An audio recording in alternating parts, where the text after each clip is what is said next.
There's a real simple equation that I really have become quite fond of, and I think it originates from Stephen Covey, the 7 Habits of Highly Effective People, and he talks about this equation of E plus R equals O.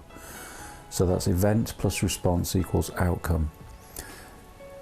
And what that means is that we don't always have control over the events in our lives. We don't always have control over what happens, the circumstances in which we were born, and whether our parents split up, or what social conditions we're born into, and so on.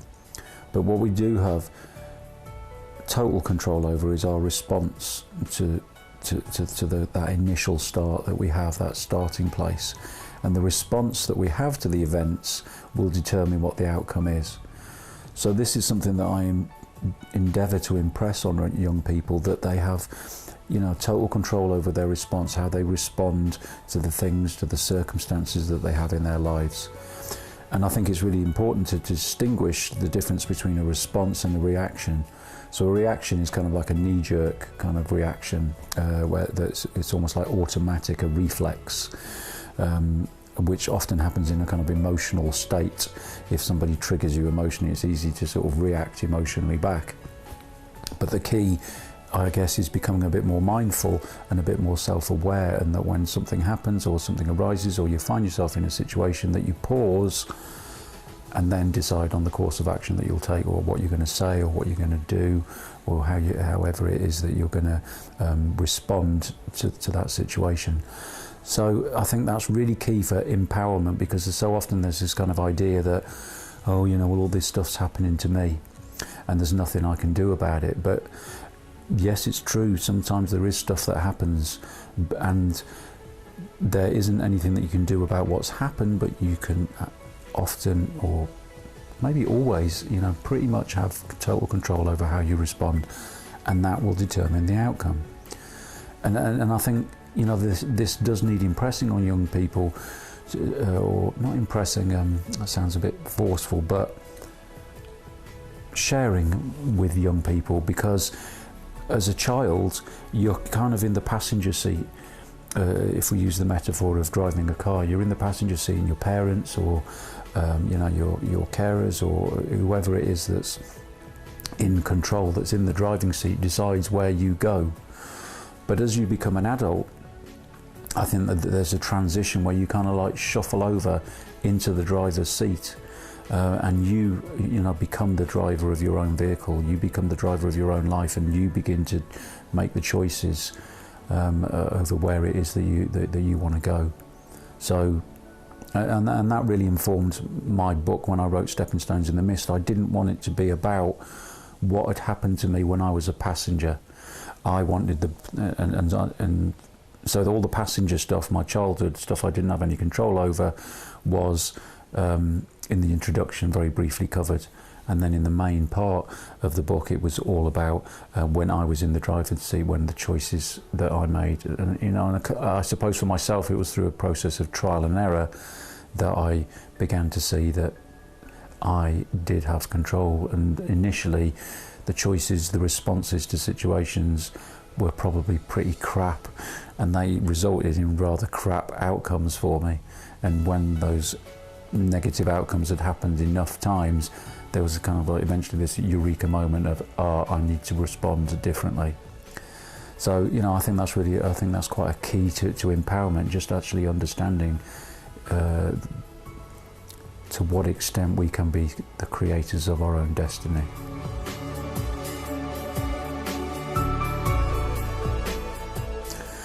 Yeah, the media's definitely an interesting one. I guess I can only ever speak from my own experience, and I think I've probably been through different stages where initially I thought that what came through the mainstream media was the truth, and it took me a little while to actually work out that it's not necessarily so. That it maybe it's a distortion of the truth, and the distortion of the truth may be from a very fine little bit to a really gross amount of distortion. It's also a distortion of the truth in a subtle way, often in that it's just you know, it's a narrow lens to look at a situation.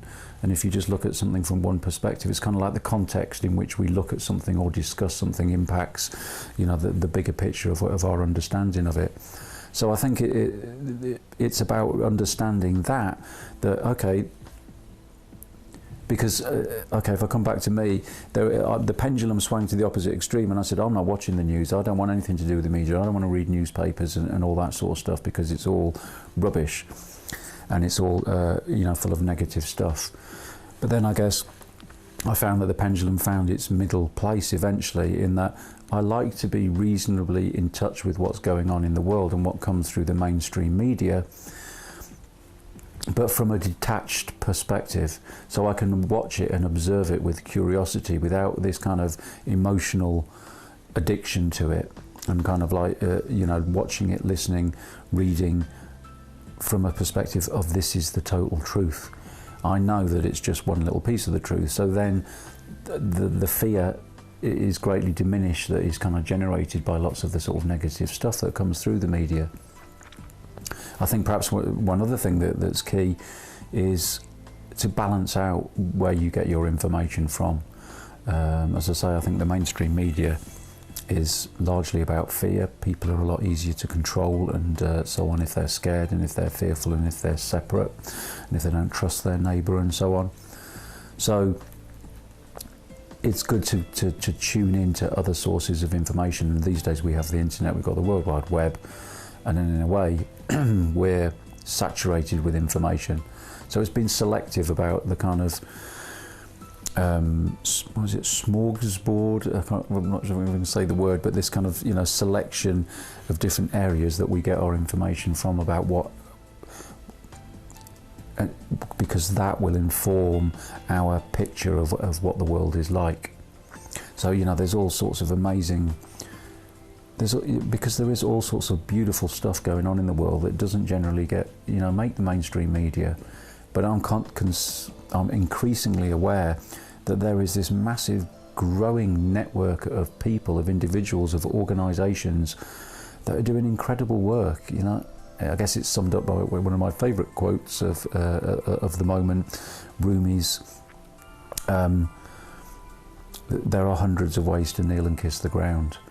So there are hundreds and thousands of people that are all kissing the ground in different ways, bringing something beautiful, bringing something sacred, bringing some love, bringing some care, bringing service, whether it's, you know, whether it's something amazing like some great big organisation that they've set up that's doing great work, or whether it's just something little like, you know, going and sitting with an elderly person for an hour once a week or whatever. You know, there are so many different ways, and there is so much stuff that's going on.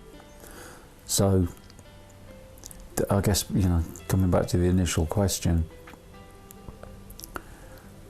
see the big picture. You know, don't. It's easy to get drawn into the negative, and our minds naturally want to go to the negative because they want to see what the problems are, so that we can then avoid them or whatever. But that often backfires.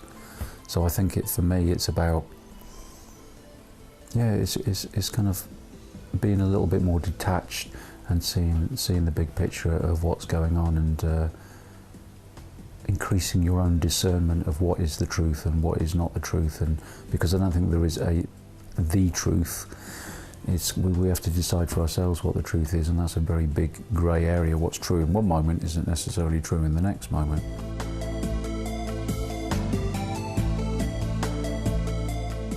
I'm going to answer that in what might initially appear like a bit of a strange response, but I'll endeavour to explain it. And the first thing that comes to mind there is the greatest thing that we can do to help the environment is to love, value and accept ourselves. Now, the reason that I say that is because in my own experience, the more that I find that I come to peace with myself and that I love myself and accept myself, letting go of a lot of the old baggage and old stuff around low self-worth and I'm not worthy and all that sort of stuff, the more I fall in love with the planet and with the earth. Now, that's quite interesting for me, and for me it appears as though that is pretty solid evidence that that we and the earth are one. You know, we're one in that, you know, if you like, that the earth is our mother, because it's what nourishes us. All the food, all the water, you know, the air that we breathe and so on, everything out there is what feeds us, is what sustains us, what allows us to live. So when we increasingly do our inner work and become at peace with ourselves, it seems to me that it's just a natural kind of byproduct that we just become more and more in awe of how beautiful nature is, and how beautiful the world is, and how sacred it is, and how fragile it is, and how interconnected it all is. So when you feel about that, when you fall in love with the planet, as with anybody, how could you harm it? You know, you just can't. It's not like that you even have to put any effort into it or try. It just becomes the way that you want to live your life. So I guess incrementally, in a way, on the surface, I've become more environmentally aware, and there are more things that I do that are gentler on the planet. But it's kind of come from a bit of a topsy-turvy way. That's happened as a result of me coming to be at peace more with myself. And I would add to that, you know, I guess it's about living life consciously, living life, you know, and with awareness. So an example of that awareness, I guess, is that I kind of practice this myself. That everything that I do and from an environmental perspective, or the way I live my life, generally has three costs to it.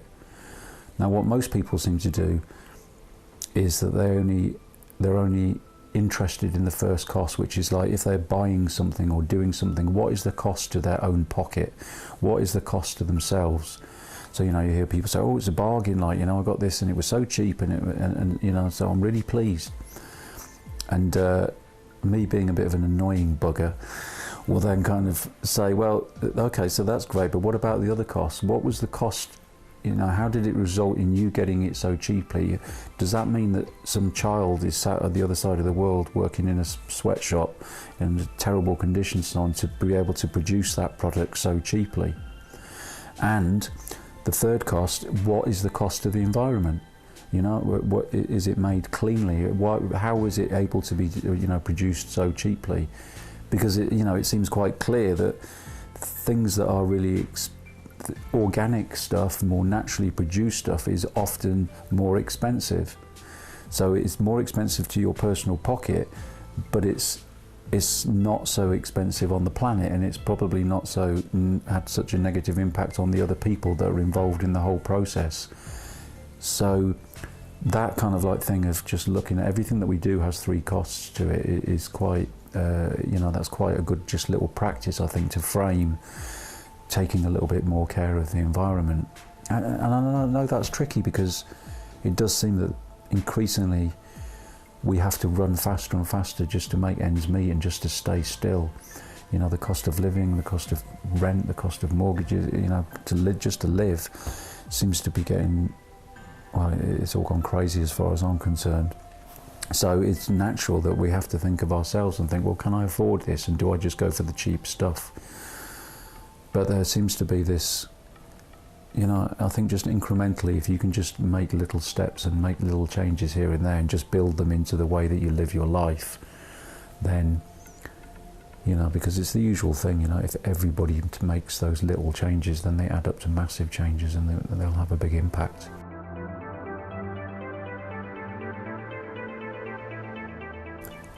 I guess I trust what I'm feeling in my body quite a lot, and I began, you know, I've done so many talks in schools and colleges, universities, you know, all sorts of different places around my story, sort of, you know, homeless beggar to social entrepreneur type stuff. And I found that I was getting bored of telling it, and that meant that my talks, my presentations were beginning to, you know, they were lacking. It was like I was having to perform a little bit rather than it just naturally coming through me. And that, for me, I guess, is a bit of a, you know, a warning light. And so to look at that, I guess what then arose for me was how much more do I want to keep giving this story my energy?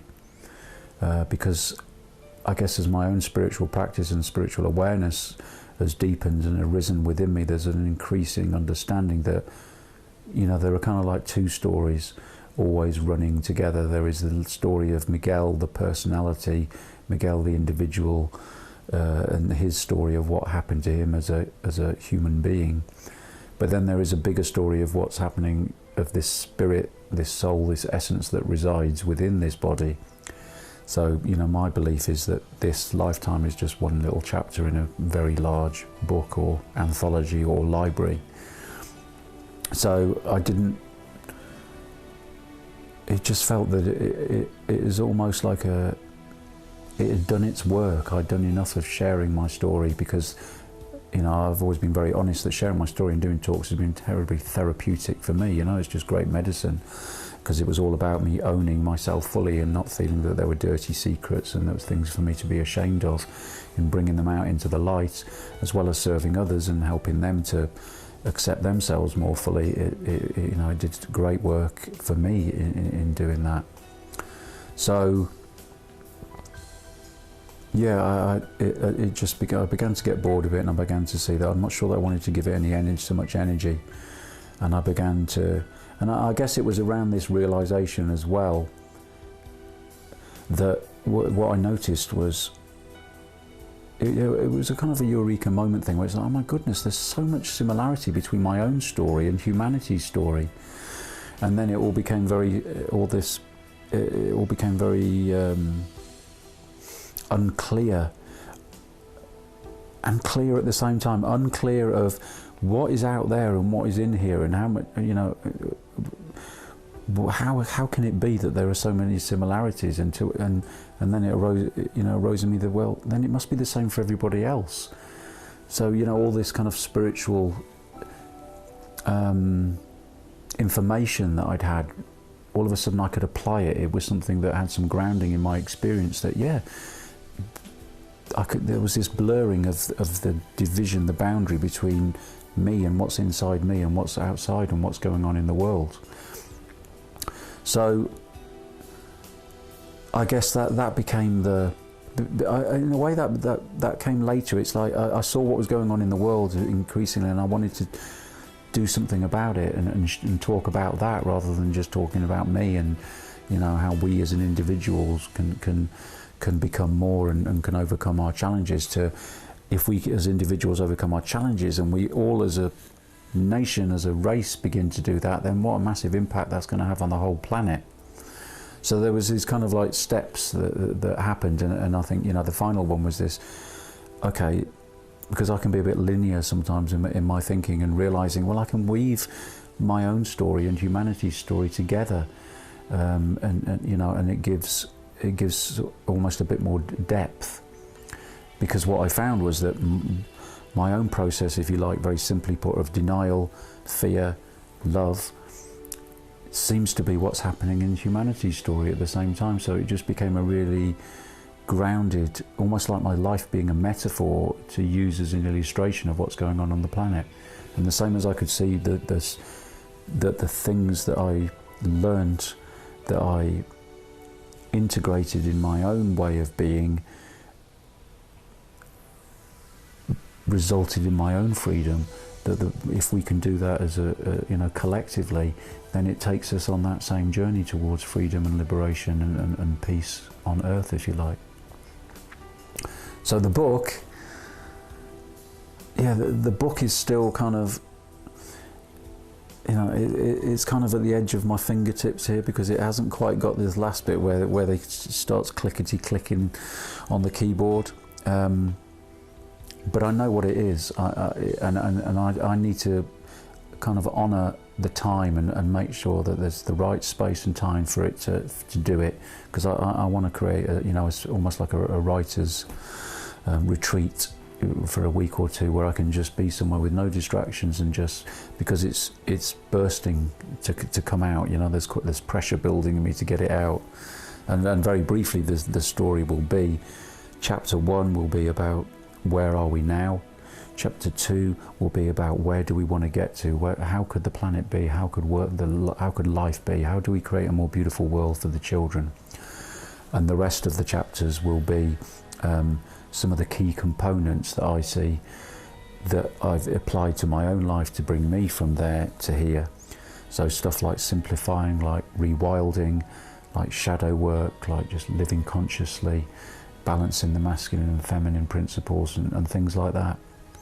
So that's kind of what the book will be like. But I also want it to be, it's an experiment in me not being so linear. I want it to be a bit of a hodgepodge so that people can just dip into it, so that there may be some almost like little blog posts interspersed of my own personal experiences or insights and so on. And I want there to be some beautiful stuff in there, some visual stuff, and there will be a kind of Celtic theme to it, because the Celtic stuff is really coming through very strongly for me at the moment.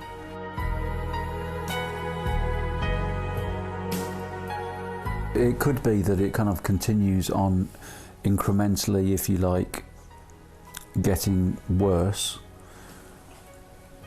which I also see paradoxically as getting better, because I really firmly believe that as the darkness gets darker, the light gets brighter. The worse things get in the world, the more people are awakening and shining their light and bringing themselves to counterbalance the darkness, if you like. It's because I see the darkness is a necessary part of our transformation. It's not something to be avoided, it's something to be experienced fully. So it may be that that incrementally happens. It may be that there is this sudden shift. I was talking to a guy that on Skype just the other day that I met through the web, and he was alluding to a lot of his very learned friends saying that they're predicting that in 2 or 3 years' time there will be a critical collapse of the old systems and so on, the economic systems and so on, are at breaking point. I don't know about all that sort of academic heady stuff, but I'm open that is a possibility as well.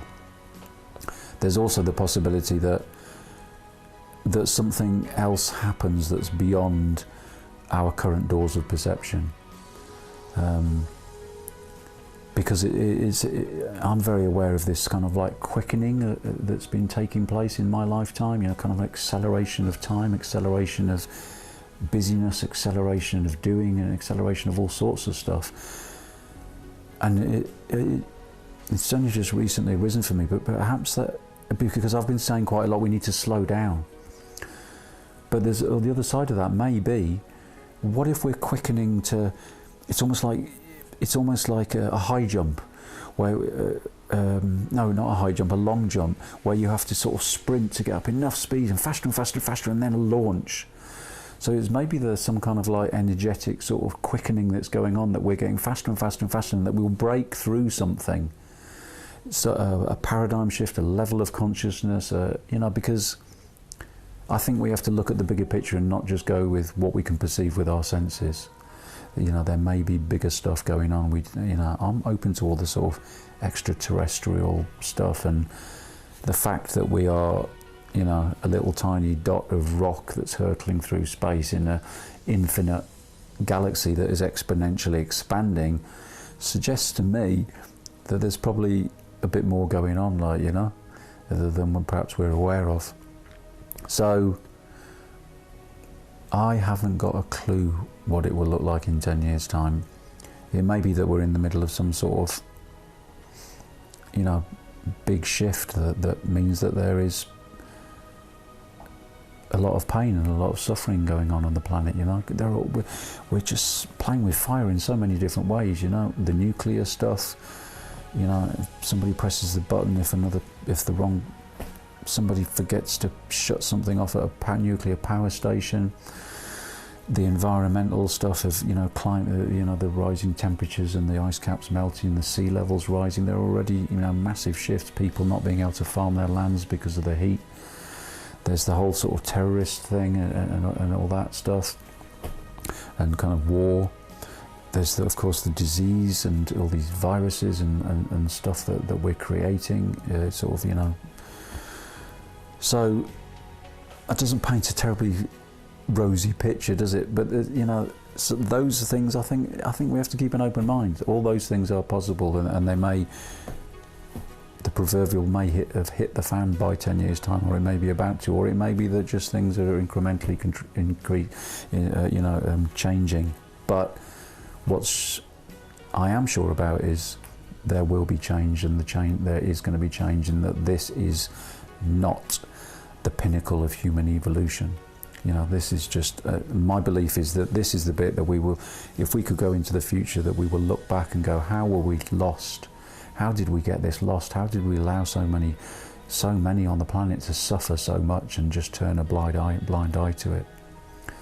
So things will be different.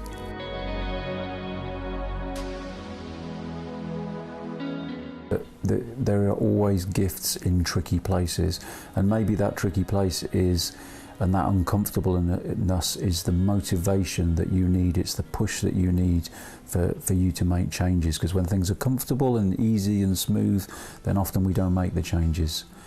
My experience in making that transition from doing a job that wasn't fulfilling me and feeling like I was just going through the motions and I was a wage slave was essentially just taking little steps.